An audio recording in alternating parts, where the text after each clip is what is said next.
మంగళగౌరి వ్రతం చేస్తున్న బాగి ఆరు చెయ్యి పట్టుకుని గుమ్మం వరకు తీసుకువచ్చి నలుగురు ముత్తైదుల్ని తీసుకుని వస్తానక్క అని చెప్పి పక్కింటికి వెళ్తుంది.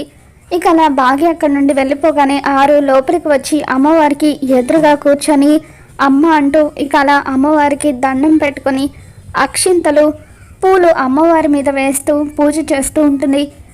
ఇక అక్కడే డైనింగ్ టేబుల్ దగ్గర నలుగురు పిల్లలు కూడా కూర్చొని ఉంటారు. ఇక వాళ్ళల్లో అంజు అమ్మవారి వైపు చూసేసరికి అక్షింతలు పూలు వాటంతటా అవే గాల్లో ఎగురుతూ అమ్మవారి మీద పడుతూ ఉంటాయి. ఇక ఒక్కసారిగా కళ్ళు నలుపుకొని చూసి షాక్ అవుతూ ఉంటుంది. ఏమైంది అంజు అని చెప్పి అమ్మ అడుగుతూ ఉంటే ఇక అప్పుడు అంజు, అమ్మో అక్షింతలు పూలు వాటంతటా అవే గాల్లో ఎగురుతూ అమ్మవారి మీద పడిపోతున్నాయి, కావాలంటే మీరు కూడా చూడండి అని చెప్పి అంటూ ఉంటే పిల్లలు నలుగురు కూడా అటువైపుగా చూస్తూ ఉంటారు. ఆరు పూజ చేస్తూ ఉంటే ఇకప్పుడు నలుగురు పిల్లలు కూడా ఆరు చుట్టూ చేరి అక్కడ ఏం జరుగుతుందా అని చెప్పి చూస్తూ ఉంటారు. ఇక ఆరు కళ్ళు తెరిచి చూసేసరికి నలుగురు పిల్లలు తన చుట్టూ ఉండడంతో ఒక్కసారిగా షాక్ అవుతూ ఉంటుంది.